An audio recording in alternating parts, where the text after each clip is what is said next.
Gerejanya? Pertama di mana gerejanya dulu? Di Elok. Kita udah mengalami pengusiran berkali-kali di perumahan, kemudian di lahan gereja. Kami terkenal dengan ibadah pinggir jalan saat itu. Supaya bubar, mereka menggunakan berbagai cara. Toa yang kencang-kencang. Mereka diusir dari Peruk Elok Bekasi, tempat tinggal mereka. Lalu mereka beli tanah sendiri. Di tanah sendiri pun setiap ibadah mereka diganggu. Dipasangin kasidahan pakai toa kenceng-kenceng. Bubaran ibadah mereka diteriakin kafir, kafir.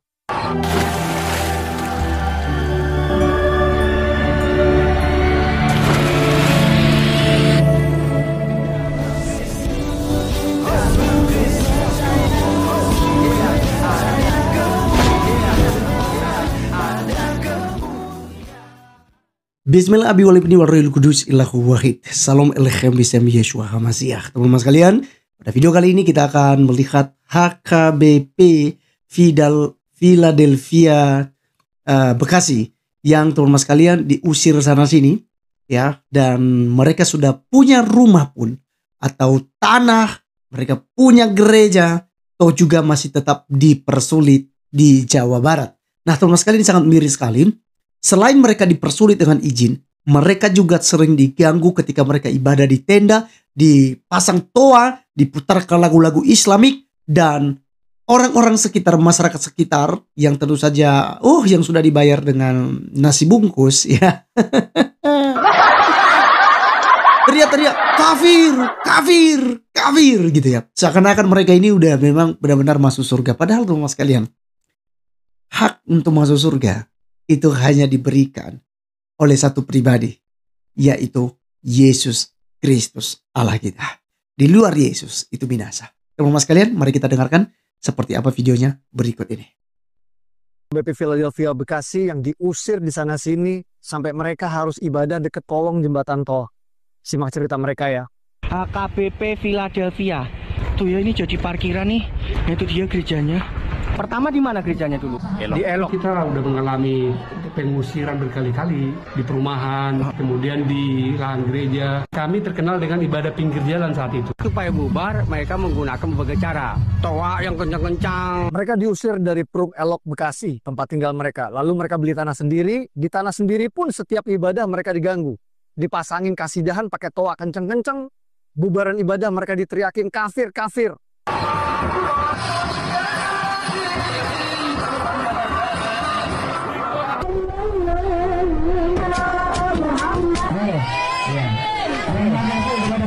Sekarang mereka sudah mengalah pindah jauh dekat kolong jembatan tol, masih dipersulit izin gereja mereka. Pak Gubernur, kiranya kami dibantu untuk supaya keluar izin mendirikan bangunan gereja kita. Mohon bantuannya Pak Dedi, Tuhan memberkati Pak Dedi. Mohon atensi Pak Gubernur, Kang Dedi Nukasep Lubager. Mohon dibantos izin jemaat HKBP Philadelphia ya Kang. Mereka cuma pengen ibadah Kang. Ini karunya. Ini Oke, teman-teman sekalian, itulah kita sudah dengar bersama ya dari caption atau video dari Instagram Bang Abu Janda, kawan-kawan. Kalau kalian memperhatikan di sini, mereka dikatakan sudah punya tanah sendiri. Mereka juga sudah diusir di berbagai tempat mereka beribadah dan terus diganggu saat mereka beribadah. Teman-teman sekalian, masalahnya ada di mana? Masalahnya ada kepada saudara-saudara kita Muslim yang kelompok-kelompok intoleran dan kelompok-kelompok terorisme ini. Negara tetap diam. Negara tidak mau tegas dalam hal ini. Teman-teman, kali ini bagaimana kemudian media-media itu mulai menyuarakan tentang keadilan. Baik gerakan mahasiswa Kristen Indonesia kemarin yang ada di 120 cabang, mereka bergerak untuk apa? Memboikot kantor-kantor kementerian sampai mendapatkan namanya keadilan. Mereka demo sana sini. Kemudian dari Minahasa kemarin teman-teman sekalian, Panglima Andi siapa nama lengkapnya ini ya? Panglimanya juga menegaskan hal itu, bahwa Minahasa pun itu bisa jadi nanti akan mendukung Papua gitu ya. Karena tidak mau yang namanya perang saudara dan juga perang agama. Daripada demikian, lebih bagus memisahkan diri dari Indonesia.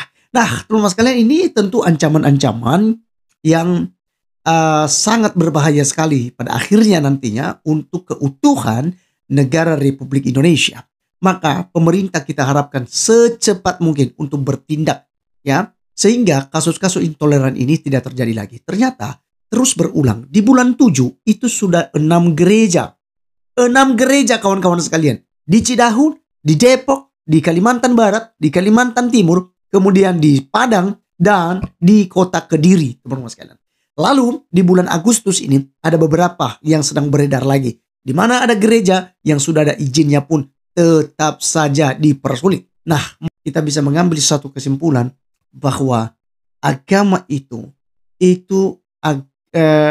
menjadikan kita lebih baik, menjadikan kita lebih mengenal cinta kasih, mengenal tentang menghormati sesama dan lain sebagainya. Karena itu dari agama itu kan dari bahasa Sanskerta ya, maksud saya itu tidak gama kacau. Jadi secara etimologi agama itu tidak kacau. Tetapi kalau kemudian ada orang beragama bikin kacau setiap saat, demo, merusak, geruduk dan segala macam. Nah, ini membuktikan bahwa orang-orang tersebut tidak memiliki agama dan tidak hidup di dalam agama itu sendiri. Nah, kawan-kawan sekalian, kalau kita memperhatikan ya tentang surga. Surga itu adalah milik daripada Tuhan Yesus. Yohanes 10 ayat 28 berkata, "Aku akan memberikan hidup kekal kepada mereka dan tidak seorang pun yang dapat merebut mereka dari tanganku." Jadi ketika Anda percaya kepada Tuhan Yesus Kristus, Anda dijamin hidup kekal. Anda tidak dikecewakan. Karena Yesus adalah kebangkitan dan hidup. Barang siapa yang percaya kepadanya, teman-teman sekalian, tidak akan mati. Dia akan tetap hidup. Ya, di dalam ya teman-teman sekalian, narasi-narasi Alkitab itu sangat jelas sekali. Yesus menegaskan hal itu bahwa dialah jalan kebenaran dan hidup. Dialah kebangkitan, dialah tujuan, dialah hidup kekal itu nantinya. Oleh sebab itu percayalah kepada Dia. Di dalam Wahyu pasal 1:18 juga Yesus mengatakan, dan yang aku dalam ayat yang ke-17, ketika aku melihat Dia, tersungkurlah aku di depan kakinya sama seperti orang yang mati, tapi Ia meletakkan tangan kanannya di atasku lalu berkata, "Jangan takut. Aku adalah yang awal dan yang akhir dan yang hidup. Aku telah mati, namun lihatlah aku hidup sampai selama-lamanya dan aku memegang segala kunci maut dan kerajaan maut." Maka, hai maut, di manakah sengatmu? Hai maut, di manakah kemenanganmu? Karena Yesus Kristus telah mengalahkan maut. Maka ketika Anda percaya kepada Dia, maka dijamin Anda akan beroleh hidup kekal. Jadi teman-teman sekalian, biarkan saja mereka dan yang terus nyinyir tentang ibadah-ibadah Kristen dan suka menggeruduk. Tapi satu hal kita tetap suarakan, tetap kita berdoa dan sampaikan kepada pemerintah. Jangan gegabah. Jangan sampai perang saudara. Jangan juga sampai perang agama. Tuhan Yesus memberkati kita semuanya. Salam.